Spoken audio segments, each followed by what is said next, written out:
Halo anak-anak, selamat pagi. Kembali lagi berjumpa dengan Bu Guru lewat video yang Bu Guru kirimkan pagi hari ini.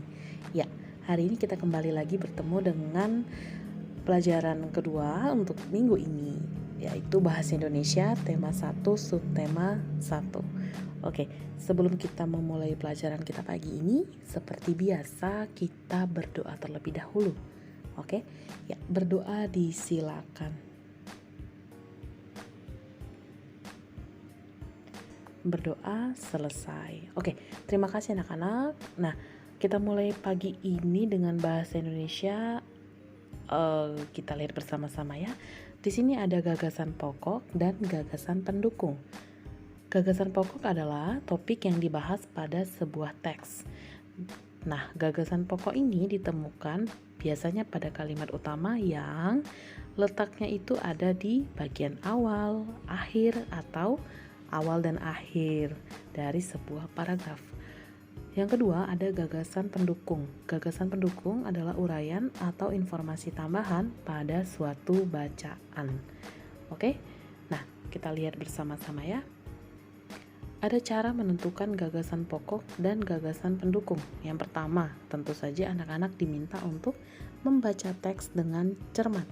Yang kedua, mencermati kalimat pertama hingga kalimat terakhir pada setiap paragraf. Yang ketiga, temukan kalimat utama dan kalimat penjelas dalam satu paragraf itu. Kita lihat langsung contohnya ya. Di sini Bu Guru tampilkan sebuah teks yang judulnya batik. Oke, anak-anak bisa lihat tulisan merahnya. Ya, satu kalimat bunyinya, batik merupakan kain tradisional Indonesia. Nah, satu kalimat ini ditentukan sebagai kalimat utamanya. Karena apa? Karena satu kalimat ini sudah mewakili satu paragraf yang ada di tampilan ini. Oke?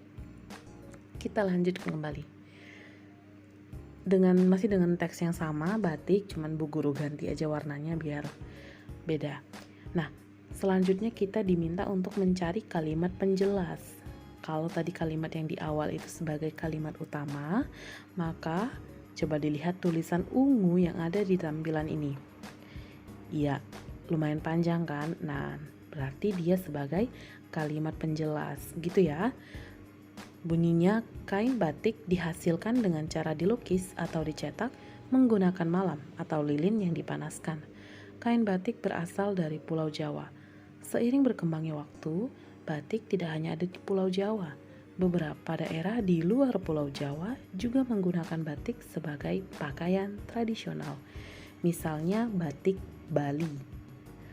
Oke, kita lanjutkan kembali. Masih dengan teks yang sama. Di sini kita langsung menentukan apa gagasan pokoknya. Oke, kita lihat ya. Tadi kalimat utamanya adalah kalimat pertama.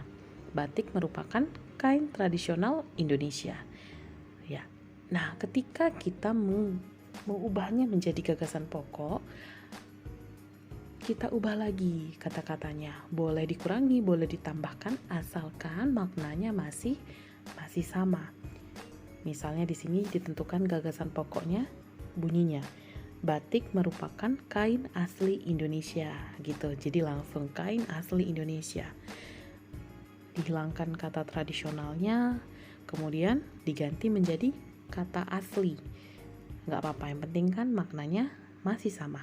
Oke, kita lanjutkan kembali. Selanjutnya ada gagasan pendukung, masih teks yang sama. Kita lihat cara membuat kain batik. Nah, ini gagasan pendukungnya. Yang pertama ya, cara membuat kain batik. Dilihat dari kalimat pendukung pertama. Bisa dilihat? Iya, dengan cara dilukis atau dicetak. Nah, itu merupakan gagasan pendukungnya. Untuk gagasan pendukung yang kedua, tempat asal kain batik. Dari kalimat pendukung kedua. Ya, tadi kan ada kalimat pendukung kan yang sebelum ini. Nah, di situ ada kalimat pendukung keduanya diganti kata-katanya. Gitu dia untuk gagasan pendukung. Jadi biasanya kata-katanya itu lebih simple, lebih sederhana lagi untuk yang namanya gagasan, ya. Selanjutnya untuk gagasan pendukung yang ketiga, diambil dari kalimat pendukung yang ketiga dan keempat. Ya, disatukan. Gitu ya, persebaran kain batik untuk yang ketiga. Selanjutnya kita ganti teks. Kita ambil contoh yang lainnya. Saat ini Bu Guru tampilkan teks yang judulnya Suku Palembang. Oke, langsung dilihat kan gagasan pokoknya apa? Boleh pakai suku Palembang menggunakan bahasa asli Palembang. Itu dia merupakan gagasan pokoknya. Sedangkan untuk gagasan pendukung, ya betul, kalimat setelahnya itulah yang mendukung gagasan pokok tadi. Jadi mudah saja untuk mengingat gagasan pokok itu apa dan gagasan pendukung itu apa bedanya. Berarti gagasan pokok adalah gagasan yang mewakili satu paragraf itu, sedangkan gagasan pendukung adalah gagasan yang mendukung gagasan pokok tadi. Gitu. Jadi dia mendukung kalimat sebelum gagasan pendukung. Ya, sebelum atau setelah. Yang penting dia menjelaskan si gagasan pokok. Gitu ya. Nah, bisa dilihat di sini. Kalimat setelah gagasan pokok tadi itu merupakan gagasan pendukung dari teks ini. Kita lanjutkan kembali gagasan pokok dan gagasan pendukung dalam bentuk peta pikiran. Masih ingat nggak peta pikiran itu apa? Oke, dalam bahasa Inggris biasa disebut mind mapping. Oke, atau peta pikiran. Nah, dalam peta pikiran ini kita bentuk lagi lebih sederhana lagi karena peta pikiran punya prinsip memuat semua materi atau ide-ide di dalam sebuah peta pikiran dalam bentuk yang simple, singkat tapi jelas. Gitu. Nah, bisa dilihat kan peta pikiran merupakan cara kita dalam menuangkan informasi yang diperoleh ke dalam bentuk diagram.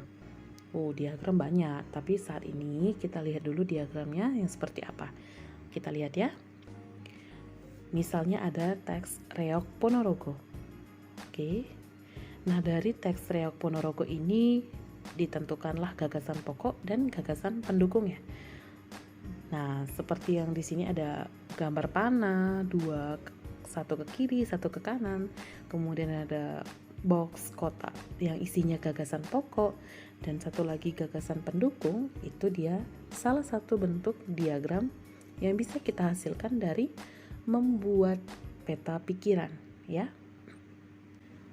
Betul sekali, peta pikiran itu rata-rata menggunakan tanda panah. Nah, dalam teks ini, dalam kasus ini, tanda panahnya digunakan untuk menjelaskan hasil dari gagasan pokok dalam teks ini, yaitu Reog Ponorogo berasal dari Ponorogo, Jawa Timur. Nah, sedangkan untuk panah yang ke kanan itu menjelaskan hasil dari gagasan pendukung. Ya, gagasan pendukungnya kan tadi sudah Bu Guru bilang. Itu kata-katanya simple, singkat karena dituangkan dalam bentuk peta pikiran. Jadi langsung saja Singa Barong itu semua merupakan gagasan pendukungnya. Kemudian isi cerita Reog Ponorogo gitu ya. Oke, kita lanjutkan kembali. Wah, sudah sampai kita di ujung video pagi hari ini. Bu Guru harap kalian paham dengan penjelasan Bu Guru tentang gagasan pokok dan gagasan pendukung.